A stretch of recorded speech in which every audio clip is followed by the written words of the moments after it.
Hey guys, JT here with another unboxing. Today I'll be unboxing and taking a first look at the Losi TEN MT. This was announced probably about 2 or 3 months ago, and I've been kind of anxious to kind of get this car just to see how it runs and what Losi is actually doing with it. This is kind of based off of their SCTE chassis, except for it's got a lot more plastic components and stuff in it, but as you see, it does come with ABC in it, which I'm probably going to turn off because I just rather drive my car and learn how to drive from there. But some people like it, some people can use it, so it's no big ordeal there. This does come ready to run. It does come with a 550 size 4-pole 3800 kV motor, 130 amp speed controller, but it does not come with a LiPo, but I believe it does come with batteries for the radio. So and I think the radio is a Spectrum DX2E. So let me go ahead and pull this top off real quick. Okay, got that out. Gotta love the smell of a new RC car. Just gotta love it. Anyway, packed in here pretty good. No tie straps to hold it down, so that's kind of good as well. Won't take you 20 minutes just to open a box up. So not a lot in here. We have the radio here, and I'm pretty sure it is the DX2E. Wow, but it's a little bit different. I think there used to be a sticker down there, or a sticker on here somewhere. So maybe Horizon or whoever has cut cost, or maybe the radios that have ABC on it, because you see it's got that label there, are not as deeply colored or stickered as some of the other ones. But it is a Spectrum, so basic analog trims and stuff on here. So no big ordeal here. It's radio and it's 2.4 gigahertz and it works. So that's a good thing.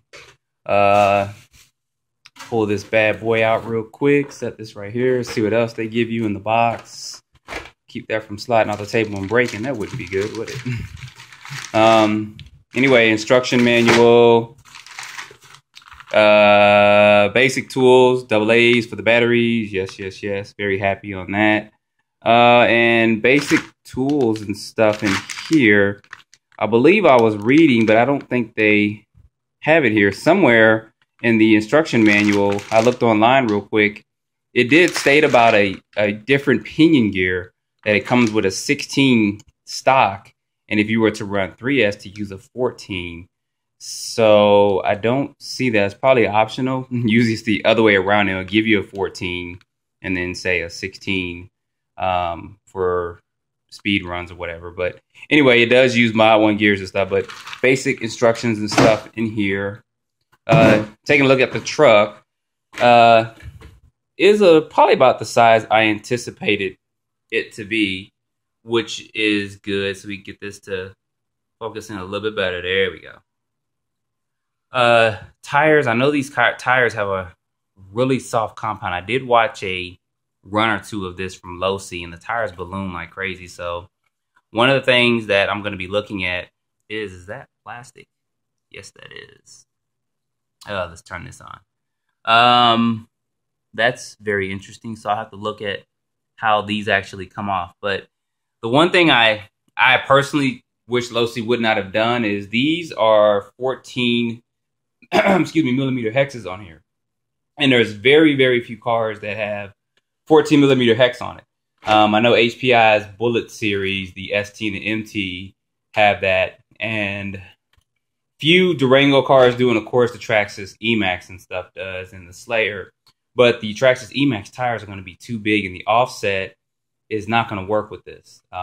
So I'll have to look at doing an adjustment and stuff to that. But anyway, looking at the truck, I love the way this body looks and the color of it.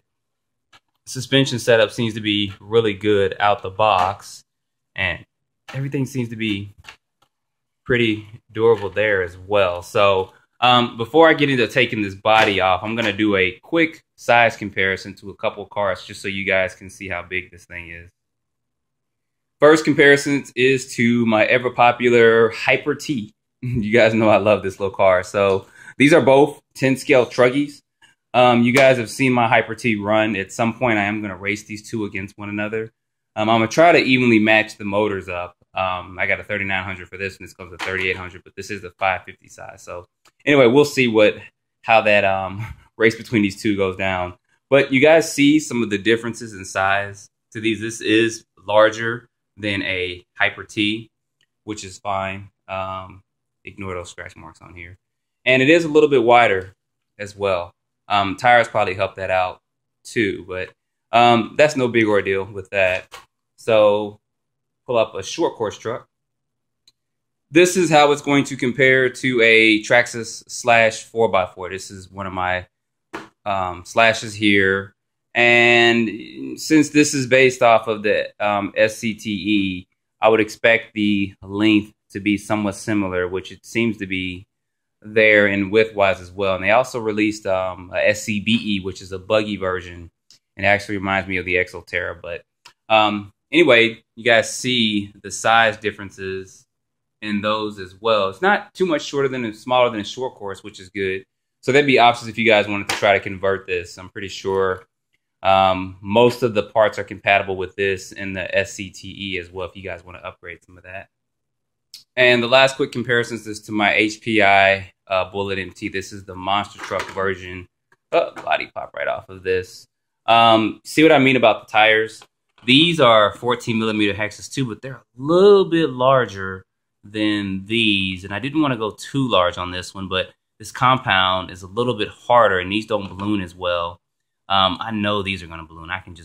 You can just pinch that and see. We try to pinch this. It's a little bit harder rubber compound, but these still give you good traction. So we'll have to see. I may put these on there. These are a little bit larger than these than I anticipated, but I'll look at a 12mm hex conversion too and post a video up on that. So anyway, go ahead and pop this body off and see what's under the hood.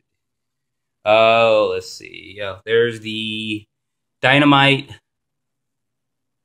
3800 550 size. I believe this is a 4-pole motor. I hope it's a 4-pole motor. I'm pretty sure it is.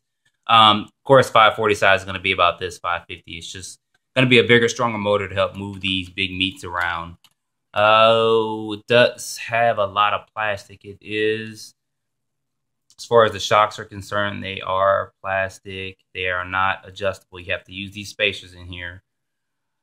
So I'm not sure how these caps will hold up if you jump and run it, but I saw some videos of Losi jumping and a couple of guys jumping it as well. So we'll see how these hold up. There is not too much adjustability on this at all, but this is compatible with the SCTE, so you can use a lot of those parts to put on here as well. I don't know the exact specs on that servo. I'll have to look those up, but I'm pretty sure it's okay for what this is, but I'll probably end up changing that out at some point as well. Dynamite ESC, I know that's 130 amps. Other stuff with this, I know this uses Mod 1 gears. Looking at changing out the spur and how difficult, or the pinion gear and how difficult that would be at a certain point in time. So I'm not sure how difficult that's going to be because these are not exposed, which is good and bad in a lot of ways. So we'll see about that. I know it uses Mod 1 gears. Now, what's interesting about this is the battery tray. You guys know I'm not a huge fan of, go ahead and turn this over, of the way the batteries are installed. I'm not a big fan of cars that use the battery trays underneath, only because of, get this thing open if I can real quick. Only because a lot of times if you're running your car outside, you get mud and dirt on the bottom of them. The last thing you want to do is turn this over, turn this switch here, because if it's a lot of mud and grime there, you may be able to get it, but you may have to use a screwdriver to turn it. And then take your battery out, take it out, put it in, and then close this back up. Over time, dust and grime can get up in here on this, and it's just going to make it difficult to change that out. I know why they did it, for simplicity purposes of not like damaging the body, have to take it off. But for body clips, if that kills anybody for taking these off, they have problems. But I was trying to see how large this is. This may fit some of my larger lipos in here. I'll have to double check and see. I don't think it will, but it might.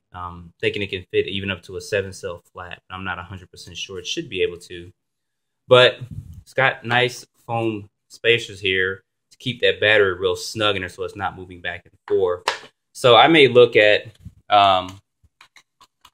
doing a quick modification on this of maybe cutting into this and then making something to flap over top of it, because I don't want to have to go up underneath this and flip that switch every time I have to change a battery out. Maybe the first few runs will be fine, but after that it may get pretty annoying to me.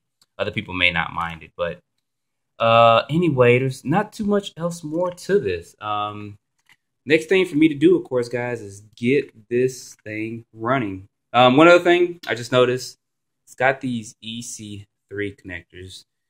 These manufacturers are cracking me up. It's not just Losi, but everybody's coming up with their own different brands. So now you got about 4 or 5 different brands of connectors. You got the Ec3, of course, you got the Tamiya white connectors, then you got the Deans, and then you got the Fiends, or the fake Deans is what I call them. And they call them T connectors and all that. And it just gets complicated if you start getting a lot of cars and stuff. And I could clip this off and solder some other ones on there, but if the electronics don't work and I do that, then I could possibly void the warranty. And this is a brand new car. So I have adapters and stuff, so I'm maybe make an adapter for this real quick or something. But I know why they do this. This does have a better current ratio as far as letting current out than some of the other connectors.